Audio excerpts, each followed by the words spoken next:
Hi, everyone. Dr. Tim here for another Dr. Tim's Aquatics podcast. And I've got Thomas Berchery from ASF, Aquarium Systems France, along with Hello. Dale Lewis from Reptile Systems in the UK. Hello. And what we're going to do today is we're going to give you a little bit of background on each of the brand's flagship products. For ASF, it'll be salt. They've been making salt, as you'll learn, for nearly 50 years. For reptile systems, it'll be an introduction into the Ferguson zone and why we use the Ferguson zone rather than desert or forest. And then for Dr. Tim's, I'll go into a little bit about the discovery and development of our one and only live nitrifying bacteria. First up, Thomas.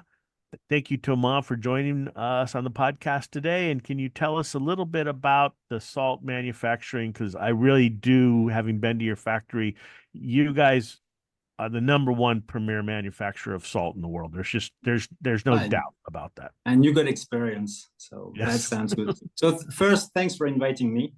Always nice to be able to share a little bit of the background stories, which is nice. Yeah, as you said, we make the first batch of salt in the early 1980s in France. But before that, so we are a family business. So as you know already, my dad founded the company. But my dad is making seawater and seawater mix, I would say, since the early 1970s.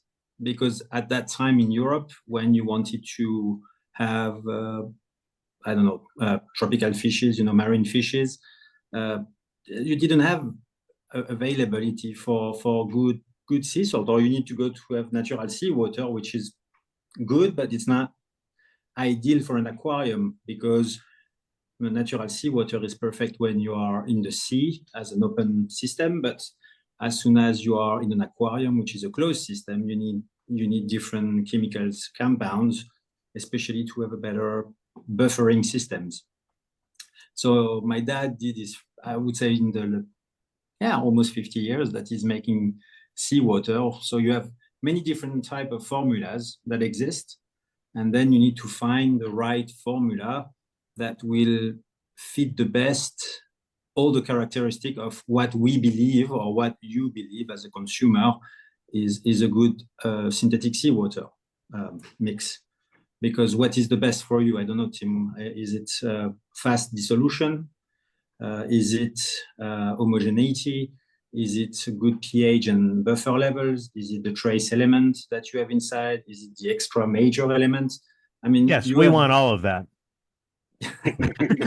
Yeah, but it's not easy because if you put pure sodium chloride, you will have a huge dissolution. It will be very fast, but you will be lacking, I don't know, calcium. Calcium is a nightmare to dissolve. I think everyone knows when you try to make a calcium mix, it's a nightmare to dissolve. So depending on what you need, having a fast dissolving salt doesn't mean it's the best one.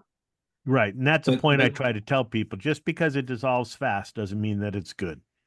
Yeah, but it's a good sign because if it's dissolved fast, usually that means you have less molecule of water into the mix.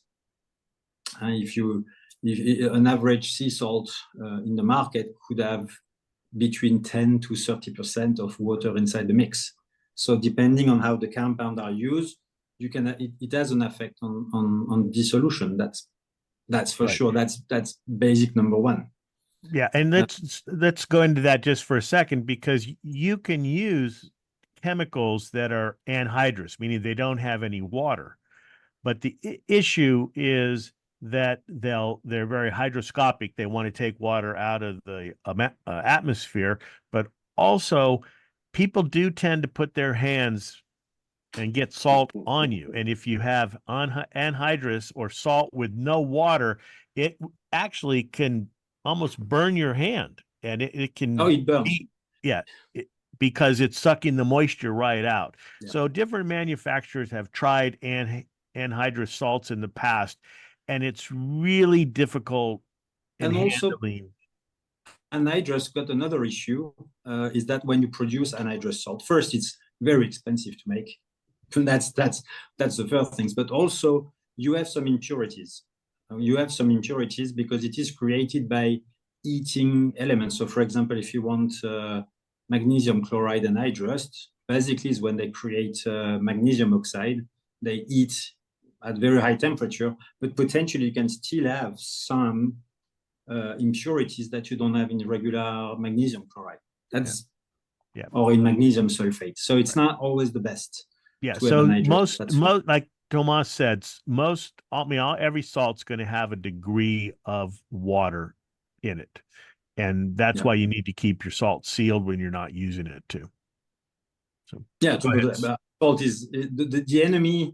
The enemy in our production room is humidity. That's for sure, and that's why we need to have waterproof packaging. That's why we make small bags of salt also. So you always have fresh salt. You open one and you use it as a whole batch. No need to take a full bucket, for example.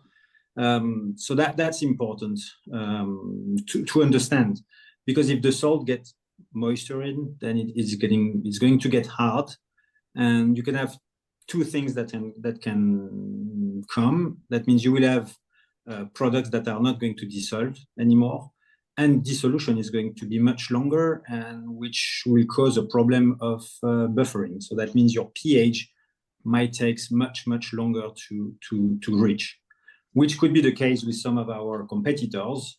But we are very proud to say that with ASF salt, so if you use Reef Evolution in the US, you can make a water change within 5 minutes because the pH is going to be reached within 5 minutes of dissolution.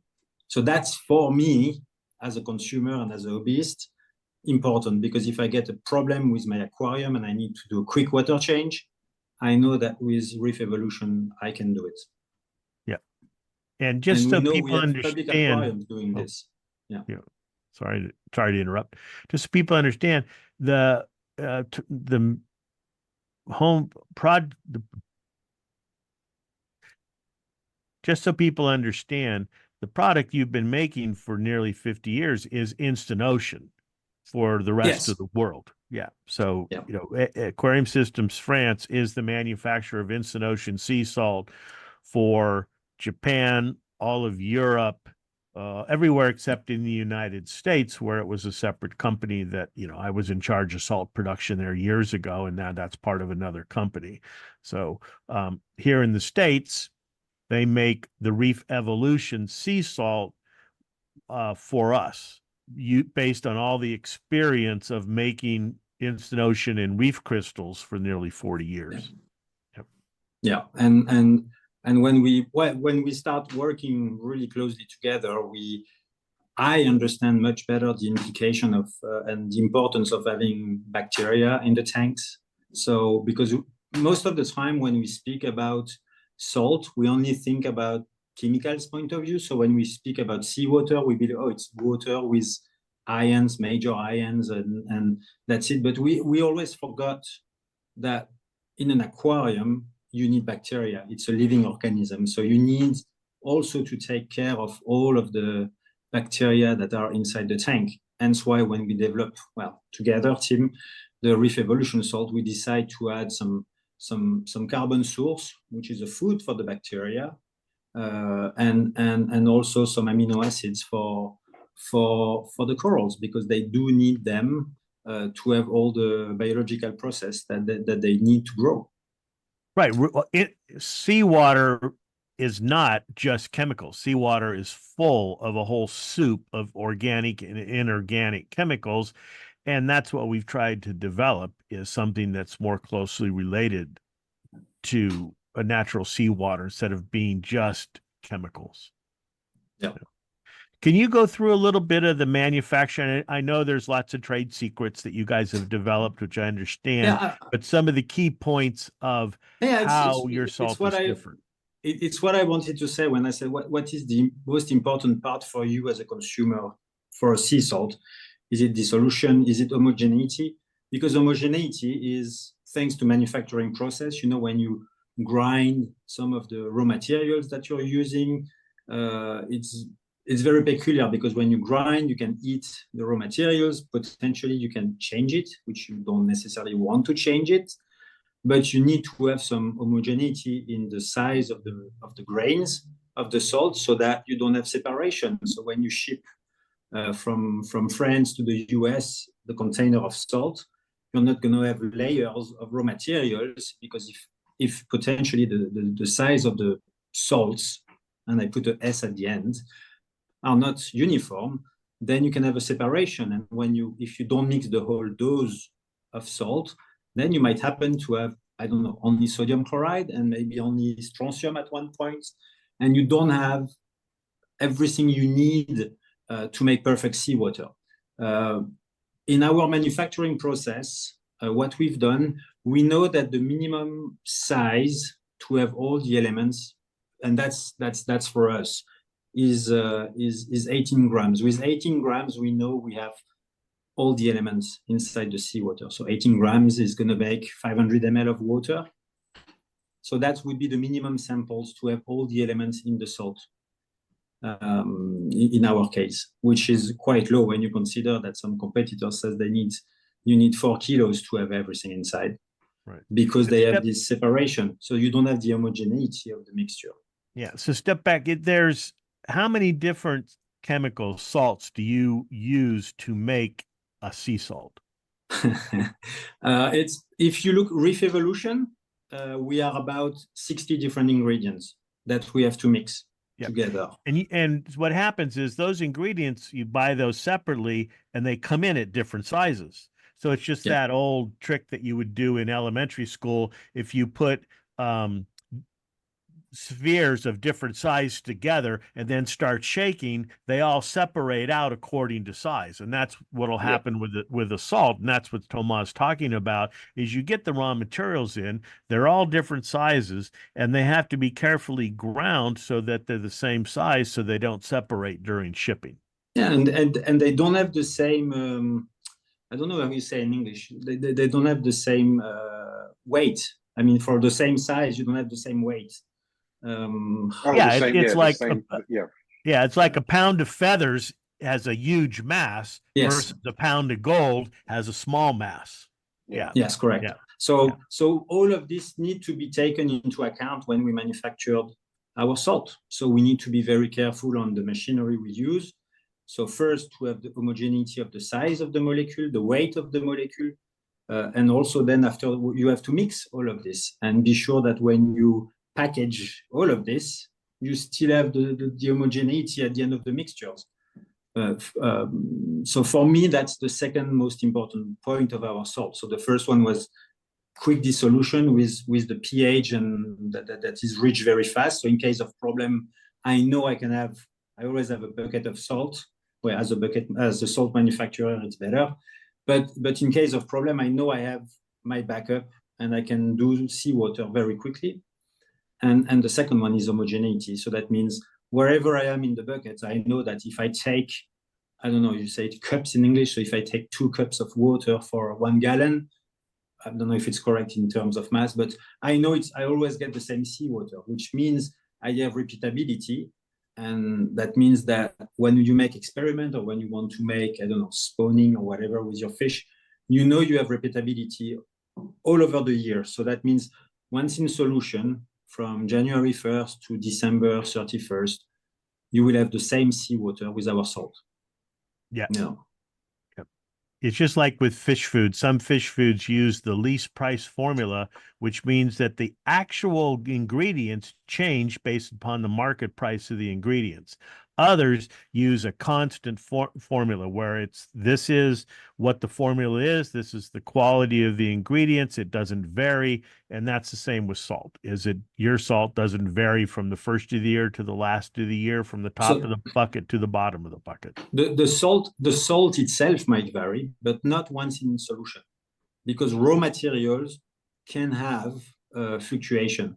We don't use 99.99% reagent grade chemicals, because if we would do this, the salt would be more expensive than gold. Yeah, so there is also there is also we are in the real life. There is real cost And so you need to take into all of this into account. So we use very good raw materials, which we test, because that's the other point, is quality control that we do. But the salt formula might vary from time to time because the chemicals might vary from time to time. It's same when you buy mineral water. Sometimes you have more calcium, sometimes you have less. Yeah. And it's exactly the same for us. So we have to compensate for all of this all year long. But once in solution, when you take your bag of salt inside the same amount of water, you will have the same seawater for your animals. And that's very important. That's the most important part. Talk a little bit about the source, because the biggest ingredient in sea salt is sodium chloride, and you use a mined sodium chloride, if I've got that correct, versus to be frank, most of our, I would say 95% of the ingredients are mined. So the thing is where we are located. So we are located near the German border, northeast of France. 200 million years ago, it was the sea. It was what they call the Germanicum Sea. And this sea, after the Earth moved, has been a closed sea and then dries out. And so we have a huge layer of salts. And again, I say salts because depending on how deep you are, you don't have the same chemicals. First, you have sodium chloride. If you go deeper, you could have potassium, then you have calcium, you have magnesium, all of this. So depending where you are in France or in nearby us, in Germany or Netherlands, you can have some of the raw materials coming from mine. And it's not a real mine where when you think you have people getting in with diggers and sow and everything. No, it's not. The way they work is they make a hole where they inject water, and then you have another tube going up. So they inject some air to put pressure, and you have the brine. So that means the water plus the chemicals that we are looking for, that goes up. And then all of this goes in very big oven, and it dries out. And this gives you the chemicals you're looking for, depending on how deep you are going. So sodium chloride, I think, is about 60 meters deep, from 60 to 100 meters. But if you want potassium, it's 900 meters. Yeah. And that's versus evaporative salt. Evaporative salt is just taking ocean water and putting it in shallow ponds and letting the sun evaporate the water. But then that doesn't do anything to get rid of algae and cyanobacteria and organics that you don't want, things like that. And it goes deeper than that. I mean, you could have the seawater that you have right now is full of microplastic. So if you use evaporative salt, you will have microplastic. You will have other pollution. If you have if you have a big tanker on the shore and you have petrol going there, you will have petrol in the salt. It is as simple as that. In our case, the salt is from 200 million years ago, and we just pump regular water, pump up with the brine, and we dry this, and then all of this is being delivered to us, depending on the products, on super bags or by big full trucks, and so when it goes to us, basically you have 200 million years ago chemicals, free of pollution, free of microplastic, free of everything, just the chemicals that we need to make the mix. Yeah. So Thomas, I think we're going to have to end your section here, but this is super interesting, and we'll continue it with on another session, because people need to understand. And when I first got years ago into manufacturing, you just don't think of how complex. It's just salt. No, it's not just salt. It takes a lot of effort and energy and ingenuity to deliver a quality product, which, ASF has been doing for nearly 50 years. Yeah. So we appreciate that introduction, because it's definitely to be continued. And will do.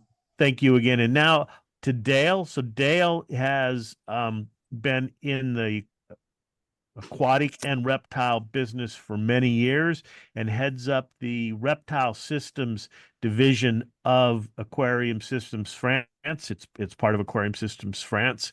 And Dale, can you introduce us to what brought you guys into forming the Ferguson Zone and basing as we continue this series of podcasts, you're going to hear the Ferguson Zone in all the different almost all the different products, if not all the different products. And so can you introduce us to that, please? Yeah, sure, no problem at all. Again, thank you for having me. The Ferguson Zone will be on everything we discuss that contains UV. So you'll hear the Ferguson Zone a lot, not just on sort of T5 lighting for reptiles, but mercury vapors, lots of things that have the Ferguson Zone. So Reptile Systems started making products 2017, and we had a blank canvas. So we could follow the trend by all the other manufacturers that have been going. I mean, Zoom had 40 years, whatever it is, very successful, but they use the old style way of measuring UV, and that's by what they call percentage. So you mentioned earlier about tropical and desert is one way of looking at things. The other way is that tropical would be regarded as a 5% light or a 6%. Desert would be 5%, 6%. Sorry, desert would be 10%, 12%. But what does that percentage mean? Well, technically what it means is the amount of UVB light that's emitted by that lamp. So if you consider a T5 light and you've got 100% light in a pie chart, 12% of that is UVB. But then there's no clarification to what percent of that is UVA or how much of that is then daylight. And really what we need to understand is a term called UVI, which is the ultraviolet index. Now, that's the same term that we use in the weather when we're talking for humans about what the UVI is outside. So it helps to protect us because the UVI is a measurement of UVA and UVB added together. So we really want to just look at UVI because for reptiles, they need A and UVB just as much as one or the other. B is good for the bones and the metabolism rate and the process of making vitamin D3 for the calcium. But UVA is used for vision, for determined food, for determined sex, for colors. There's so many variations why they need A and B. So actually what we want to look at is a term called UVI, ultraviolet index. And that directly leads us on to a fantastic study that was done by Dr. Gary Ferguson, hence where the name comes from, the Ferguson zones. Many years ago with lots of colleagues, and it's expanded over the decades, they categorized all the reptiles in the world, and it's still being added today, so you can see how the study's still going on, based on their basking characteristics of how much UVI that animal needed. They categorized that animal into 4 different zones. And that's it. In a nutshell, if you have an animal which is a low UVI dependent, which means it's going to be more of nocturnal, spends all of its time in the cave, so comes out at night or it comes out first thing in the morning or last, it doesn't biologically require lots of high intense UVI, it's in zone 1. And then the other extreme of that one is zone 4. So these would be animals that would live out in the desert there's not that many animals in zone 4 compared to zone 1, but animals that would live out in the desert at high noon, want to get so much heat, they want so much UV. Are there any zone 4 animals in the UK? I knew this was going to be on the Indian side. I'll just go no. Well, there is, but they're all in zoos and private enclosures. Yeah. No, we're out here. We've got the Gila monster, native to Arizona. Snakes. I mean, some tortoises, iguanas. There's not many snakes. A lot of lizard, boss monitors. They sitting out there all the time in high sun. So basically what they did is the Gary Ferguson and his team of colleagues over the years, they pretty much measured what that animal required. And if you imagine looking at a spreadsheet of 1,000 different reptiles, all of a sudden you can start to see a pattern that this group of animals requires a UVI of, let's say, 0.7 to 1.5, and all of these ones can fit in the zone 2 of 1 to 3, and these ones can fit in 3 to 7. And they started to group all these animals based on 4 zones. So actually, that makes sense in what we want to do as reptile systems. We want to provide an easy experience for the consumer. So if they have a zone 1 animal, in our opinion, you would go to a store or your preferred online seller and you buy a zone 1 product. That way, you know that your lamp that you're about to put over your animal, which is part of your family, it's something you cherish, it's something you have to give it the right care. It's done for you. On the side of the box, on the back of the box, wherever it is, we put all the UVI readings of what you're going to get from that product for your zone 1 animal or your zone 2 animal. And you can just see there on the kind of background that I've got, everything's color coded. So blue is zone 1, green is zone 2, orange is zone 3, and purple is zone 4. You can Google now pretty much any animal on the planet. And one of the first things it'll do is it'll tell you what zone it is or what UVI it requires. So if it requires a UVI of 3, you can look at the chart. We produce these fantastic posters, which has got 300 plus animals on. And it tells you all these animals are in zone 1, all these animals are in zone 2, all these animals are in zone 3. You find your animal, find the zone, buy the zone for that product. Right. And this, folks, is why, sorry to interrupt here, Dale, but I want to get this point across in that you just can't go down to Lowe's or Home Depot and buy a fluorescent lamp because, Dale, you've got, do I have this right? I mean, what's the difference between the zone 1, 2, and 3, and 4 is the phosphors that are in, there are, and I'm treading lightly here, Dale, you're going to have to help me. I don't want to say something wrong, but there's chemicals, phosphorus. Tell us a little bit about what's in the lamps and the ratios. And you spent a lot of time with the manufacturers because these lamps are made in Germany? Germany, yes. So they're all made in Germany under our supervision. They are checked and tested and batch quality control to make sure, because we say that this lamp is for a zone 2, it has to fit the parameters of a UVI output between UVI 1 and UVI 3. So the lamp has to fit that zone, which is, in this case, this example, zone 2. So on the back of the box, we'll write down at 18 inches from the lamp, this lamp will give you 1.4. So that product has to match what we wrote. But you are correct. What goes inside the lamp is phosphors. And it's the mercury phosphor that's inside, which gives the UV radiation for the lamp. It's all safe. All the glass is completely powder coated with this. That's why the T5 lamps, when you look at them, are white. So inside is mercury, which has got UV radiation. It's kind of harnessing the sun and putting it into a tube. It's completely safe. As long as the lamp is completely covered and you can't see in the lamp at any side, that means there is no UV radiation that affects your animals or affects us. So it's completely safe to use.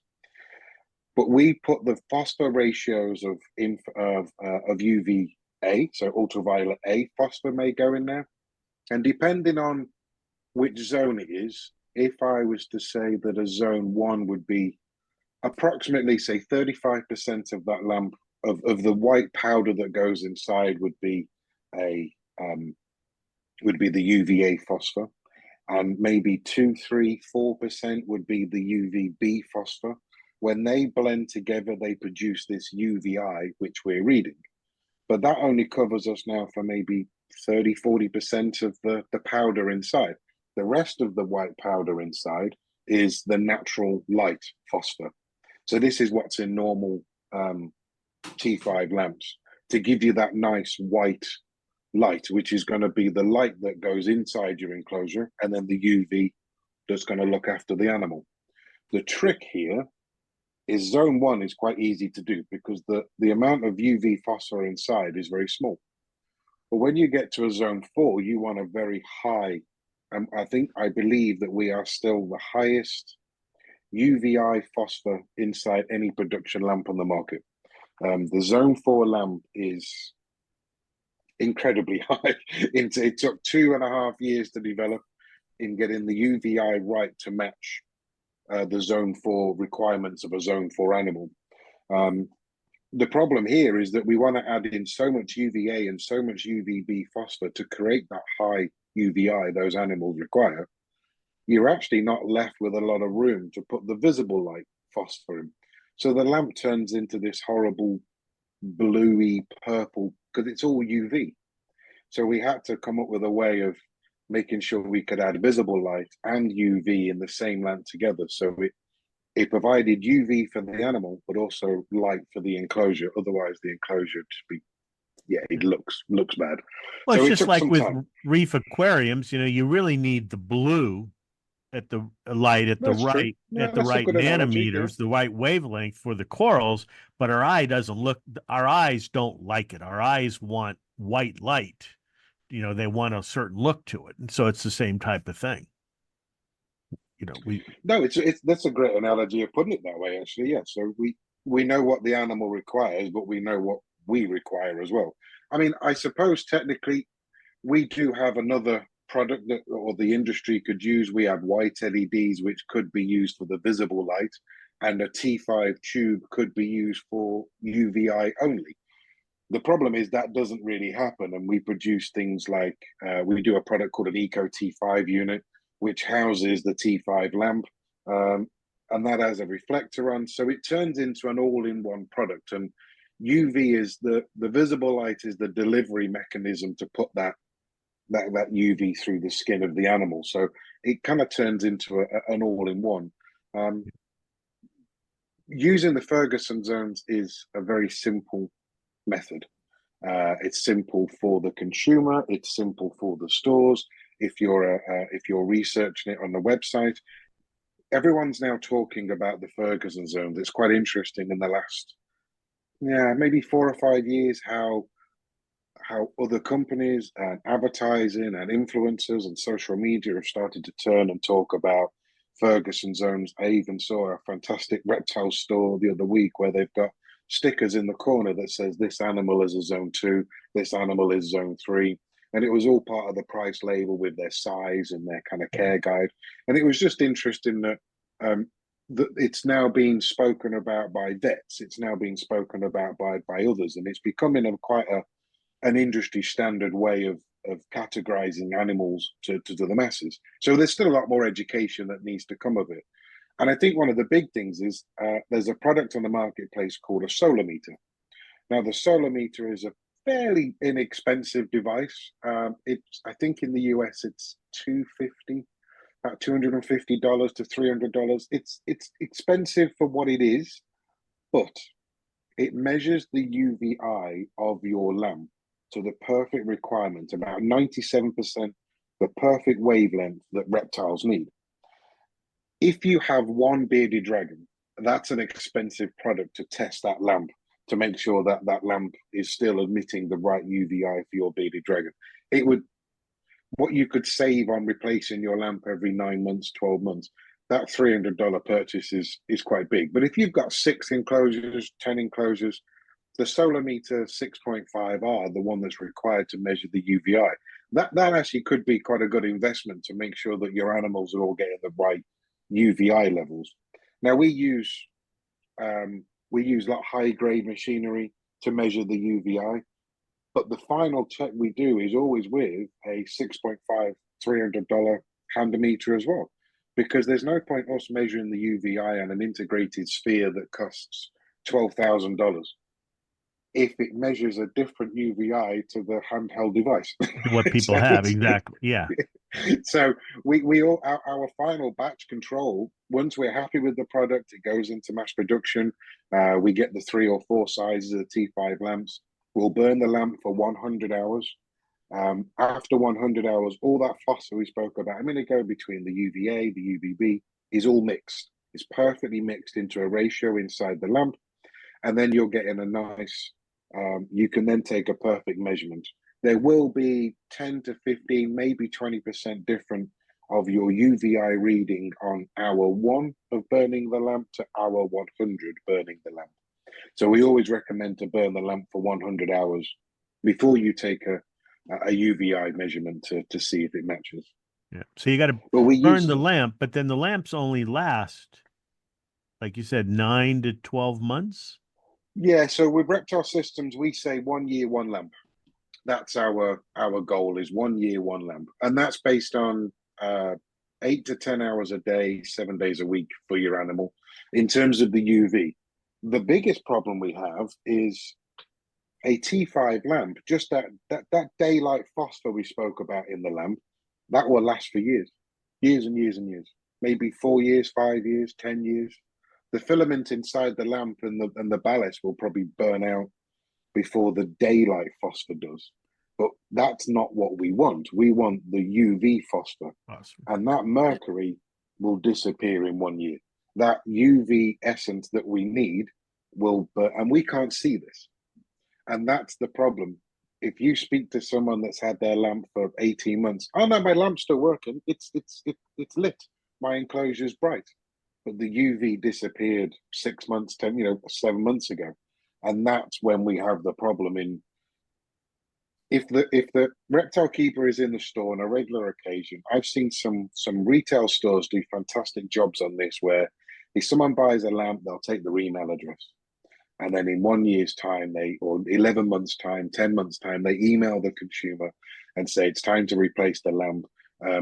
There's lamp reminder guides, there's lamp reminder apps, there's lots of things you can do between putting a note in a diary to send you an alert. But one of the biggest problems we have, we go to the shows, Tim, we've been there.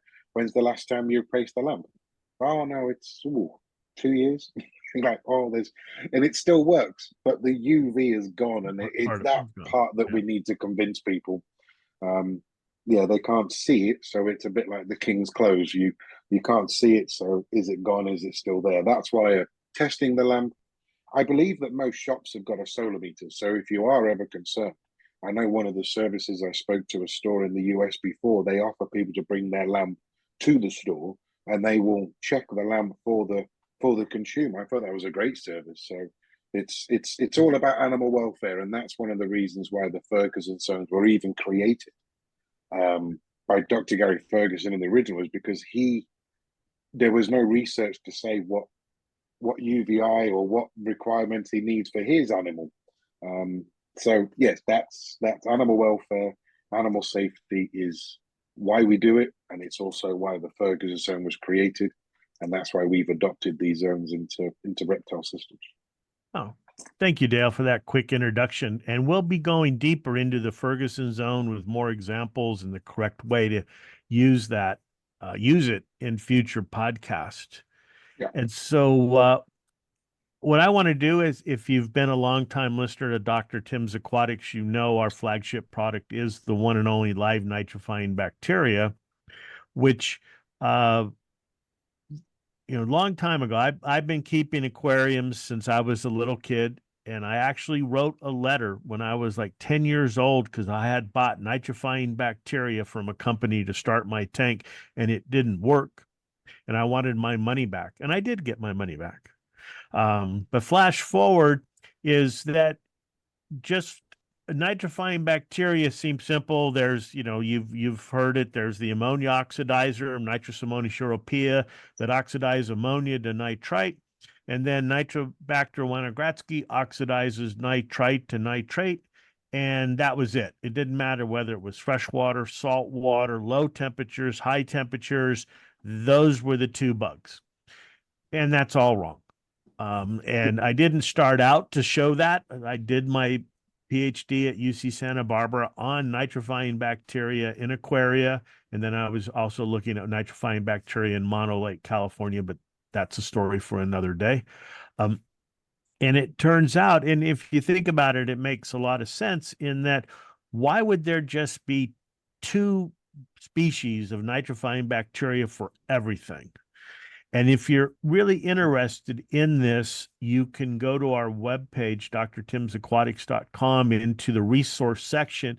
And I wrote a 3-part series for Coral Magazine that goes through kind of the history and the development and the science, because science is always progressing because we get better tools to look deeper and separate things out and ask better questions. And the reason we scientists and then hobbyists read books and papers from scientists thought there were just these two was because of they were called culture methods. We take a sample from a different environment, but we always cultured the bacteria the same way. So we always got the same answer because we were using high levels of ammonia and high levels of nitrite. And that turns out to be the big dividing line. When you're looking at nitrifying bacteria in aquariums, think about it. We don't have 50 milligrams per liter or 50 parts per million ammonia or nitrite. We're not a sewage treatment, a waste treatment plant. We're at the much lower levels. And that was the key thing that I showed was that at these lower ammonia and lower nitrite levels, you have different species of nitrifying bacteria. And that's why if you look at our guides on fishless cycling, and we always talk about don't let your ammonia get too high. And don't pay attention to all these quote microbiology experts on the forums that talk about none of this matters. It matters. It's been shown. My work's been repeated by many others and expanded, and there's all sorts of novel research coming out of Australia, Germany. There's a whole research institute on nitrifying bacteria at the University of Vienna. And without going deep into the weeds, nitrifiers vary depending upon the environment that they're in. If you're going to be in a very cold water tank below 10 degrees Celsius or 50 degrees Fahrenheit, you're going to have ammonia oxidizing archaea instead of ammonia oxidizing bacteria. So the environment makes a difference, and that's what I showed. Secondly, so the take home from that is that we grow the bacteria that you need. We don't grow sewage water bacteria. We grow aquarium bacteria, meaning nitrifiers that grow at low ammonia and low nitrite levels. And that's why our guide talks about don't add so much ammonia.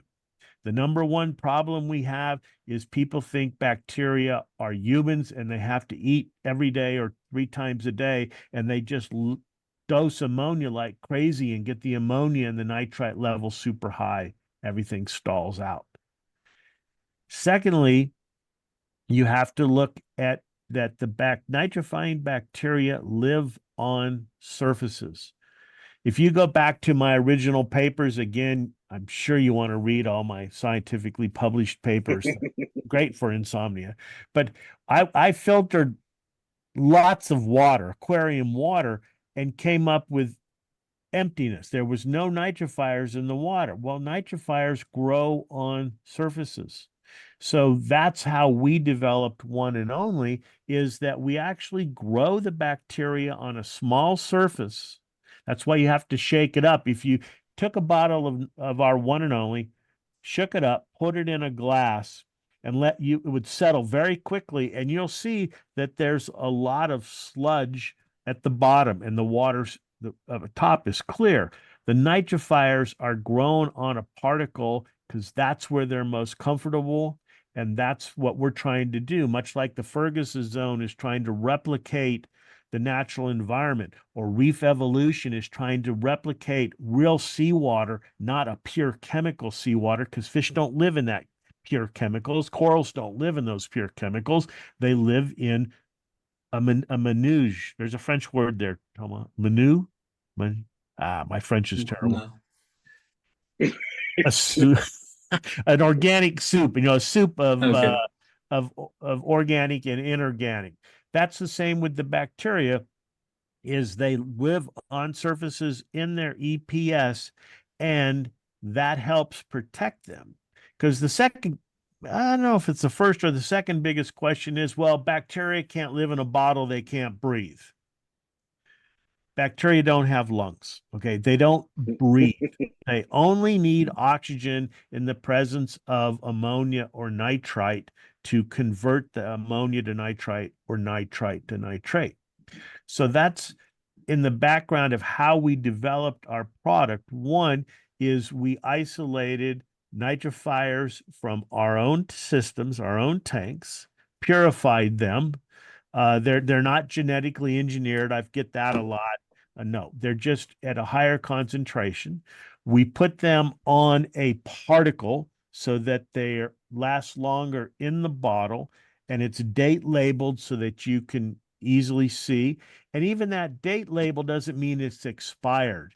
They don't starve to death. Bacteria have been around for a long, long time, and nitrifiers are actually quite tough. If you freeze them solid, that will kill them, or if you poison them with hydrogen sulfide, that will kill them. Otherwise, they're kind of like a rechargeable battery. They go in the bottle at top shape, and they slowly lose the energy, the timeliness of how fast they're going to work. But the cells are viable. They're not dead, and they'll still work after a year or 2 years. They haven't died. The bacteria cell is completely different than a human body cell. So still adding a quote product by, that's why you put a best buy, not expired, because it's still good. And it just may take a few more days for the bacteria to, I don't like the word, but I'll use it, wake up and start working, but they're still going to work faster than doing nothing. So shake the bottle. What sort of date do you put on the bottles, Tim, just for my interest? We put an 18-month from bottling date. Famous So saying, we bottle no bacteria before their time. So when you say that there's a time, they're good for 18 months, but then they're still good after that. If a consumer did get a bottle, let's just say a store didn't do a very good stock rotation and the bottle was expired according to the date, what's the damage? Is there any damage? It's still good though, right? It's still good. What's going to happen is the nitrite oxidizers are going to take longer. They're always the most critical one. So what you'll have is that the ammonia will get converted within a couple of days. Usually with a fresh product, it's within 2 or 3 days. With a product past the best buy date, it might take 4 or 5 days for the ammonia to start converting. Okay. But with the nitrite, it's going to take maybe 8 to 12 days. With fresh product, if you follow our guide, you're cycled in 12 days. Ammonia, nitrite, you're done. With a product past its best buy date, the nitrite's going to hang around, and it's probably going to take more like 18 to 20 days to completely cycle. But that's still a whole lot better than 35 or 45 days. So the product's still good, just needs to kind of be more patient. Right. The number one thing is when you open the bottle, if it smells like rotten eggs, then it's bad. Then you've got to throw it away, because that's hydrogen sulfide. Hydrogen sulfide will poison the cells. So really, product that is bad and you do not want to pour into your tank is anything that smells like hydrogen sulfide, and that goes with all products. Whether you're using like our waste away or anyone's products, if you have organics in there and they'll eventually decay, and if through bacterial action, and what'll eventually happen is that the sulfate reducing bacteria in the last stages of the product, when it's anaerobic or anoxic, no oxygen, will start producing hydrogen sulfide. And that's that rotten egg smell. Never pour anything that smells like rotten eggs into your aquarium, because that will kill everything. Because how does a bottle get to that stage? That means it's got to be too hot, too cold. How would a bottle get too old? Oh, okay. Yeah, or it's got to go anoxic, and that's something we learned. I was the head of research at Marineland for 18 years, where I developed the Biospira, and we put those in foil pouches. Well, the mistake there was the foil pouches were completely a barrier to any oxygen coming in, so it was sealed, and once all these bacterial processes. You go from aerobic to anaerobic to anoxic, And that generally doesn't happen in most plastic bottles because they don't have a film, and small amounts of oxygen can get in there longer. It doesn't mean it doesn't Yeah, happen. because It takes it's longer. made of PE. That's Yeah. why. Yeah. Where the foil pouches, yeah, a couple of years they were anoxic, and because the bacteria, none of these are pure cultures. They've all got some heterotrophs in there, which break down the organics and just keep on feeding on different things. Yeah. That must have been a very nice smell to open the foil Yes. pouches. Well, it happens in live sand and in other products, and we get this all the time where people, oh yeah, I've got this product, it stunk, it was terrible, it reeked, and I poured it right into my aquarium. How come nothing's working? Well, why would you pour that into your aquarium? Well, it's sad, So If you don't want to eat it, don't put it. Yeah, don't. Yeah, yeah. If it's like, oh, then yeah, don't put it. Nothing like that. So that's the same in life generally. If it smells that bad, you shouldn't touch it either. That's. Okay, on that note, I think we're going to end. We're kind of out of time, but we're going to continue this. There's lots of information. The combined experience that you're looking at here is a lot. All of us started when we were kids. Thomas grew up in a sea salt manufacturing facility. Yeah. So Dale too. And I've had my first tank for still have it. So we're going to continue on focusing on this and doing deeper dives into each one of these topics and more. But for right now, I want to thank Thomas and Dale for joining me and doing a quick introduction on really the keystone. And if you heard it, it's all about using science to develop products that care for the animals. The animals are number one. Yeah. And providing explanations and simple. There's nothing labeled magic around here. It's experience and knowledge to create products. If it's magic, don't you have a wand like Harry Potter? No. Yeah, no, Harry Potter. Thanks, everyone. This has been Dr. Tim with another Dr. Tim's Aquatics podcast. Till next time, good fish keeping.